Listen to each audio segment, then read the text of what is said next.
Sorry I'm late. Did you forget to set your alarm clock? Hello everyone and welcome back to My Nerdy Home. My name is Stephanie. Thank you so much for watching this video. So we already know that we are getting the Snyder cut of Justice League, and if you haven't already seen it, this was our reaction to learning that news. Oh, don't we all? Whoa! What? I don't know what's going on. Cavill! TV's doing something. Fuck! Henry Cavill's here! Oh my goodness! What's that? Holy Are you shit! fucking Hey kidding guys. me? Look at the shirts! Look at the shirts! The mother of all our questions as a fandom. Ooh, ooh. I'm scared. I'm scared of it too. Yeah, Yes. me too. When will you release the Snyder Cut? There it is. I have this. I don't know if this is helpful. See that?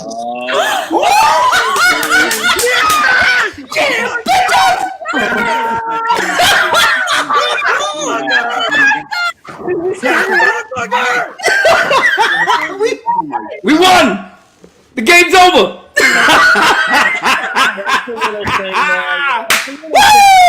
Woo! That's what I'm talking about, bitches!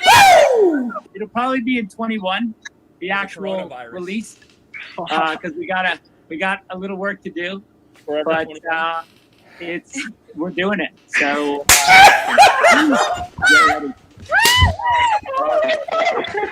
Every single one of you motherfuckers who said it wasn't happening, go fuck yourself. Nice job, Danny. Nice job, Danny. Then we prepared. I appreciate it.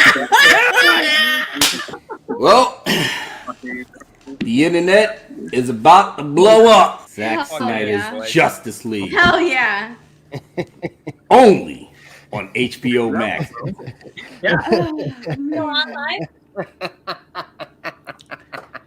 Oh yeah. Oh, I love how slick Zack Snyder did that. Man. Love how slick he did that. Ah! That moment was unbelievable. I will never forget it. We were also incredibly excited. I mean, you could see it in our faces. We were so hyped to learn that we were finally getting the Snyder Cut in 2021. This is an incredible win for the fandom, and we could not be more thankful for it to finally be released on HBO Max next year. So, what comes next? Well, they're releasing the Snyder Cut, and obviously the next question was, are we going to get the Ayer cut of Suicide Squad? Now, if you don't know, Suicide Squad was supposed to tie in heavily with Zack Snyder's Justice League. It was supposed to be a complete, cohesive universe, starting with Man of Steel to BVS, little tidbits going into Suicide Squad, and then finally moving on to the big movie Justice League. Now, Zack Snyder's DC universe does not appeal to everyone, but a lot of us do like what he started with, and we wanted to see the completed vision. Unfortunately, tragedy happened in his family, studio interference happened, and he was forced out, bringing in another director to reshoot practically the entire movie. And when this happened, they went to Suicide Squad and had David Ayer perform reshoots on his movie as well in order to tie in Suicide Squad to the new Justice League movie that was going to be in theaters. The original Suicide Squad did have a lot of elements in it that tied directly into Zack Snyder's Justice League, which is why those two movies did not really fit into the first two movies that came out, that being Man of Steel and BVS. Suicide Squad came out and it felt like a movie that was from Marvel. It felt like Guardians of the Galaxy. It did not fit in this universe. And this was because of studio interference. They needed to have Suicide Squad tie into the Justice League, and it just did not work. Two different directors working on Justice League, two different visions. It just didn't work. They tried to make Justice League a little bit more Marvel looking, which is why Suicide Squad is like Guardians of the Galaxy light. So now I was scrolling around on Twitter last night because I could not sleep, and I came across this tweet right here. This tweet was posted last night by the cultured nerd. Zoic Studios will be working on visual effects for Zack Snyder's Justice League as well as David Ayer's Suicide Squad director's cut. You read that correctly. So Zoic Studios' contribution contributions include adjustments to Superman's iconic black suit and their version of Steppenwolf, as well as the parademons to their original appearances. They go on to say that we can report that David Ayer is indeed getting his Ayer cut, going under the production name Ayerwolf. The film will feature the Enchantress's original plot with the Mother Boxes and Apocalyptians, as well as the deal she made with the Joker in the third act. We do know that Jared Leto was extremely let down with the Suicide Squad movie. He was upfront about it. He said that he filmed a lot of scenes that were cut down majorly in the Suicide Squad. He said that he filmed so much footage that he had enough to make his very own film. So it looks like he is going to be featured more heavily in this movie. The article goes on to say that Ayer's Suicide Squad will pave the way for Steppenwolf's arrival in Snyder's Justice League. So parademons, the Mother Boxes, they were supposed to be heavily featured in the Suicide Squad. They were part of Enchantress's plan. But because Justice League got reshot so heavily, they had to go back to Suicide Squad and reshoot that movie as well in order to fit into the Justice League movie. They had to take out a lot of that storyline. So once I saw that tweet, I was like, okay, I gotta go to Twitter. What is David Ayer saying?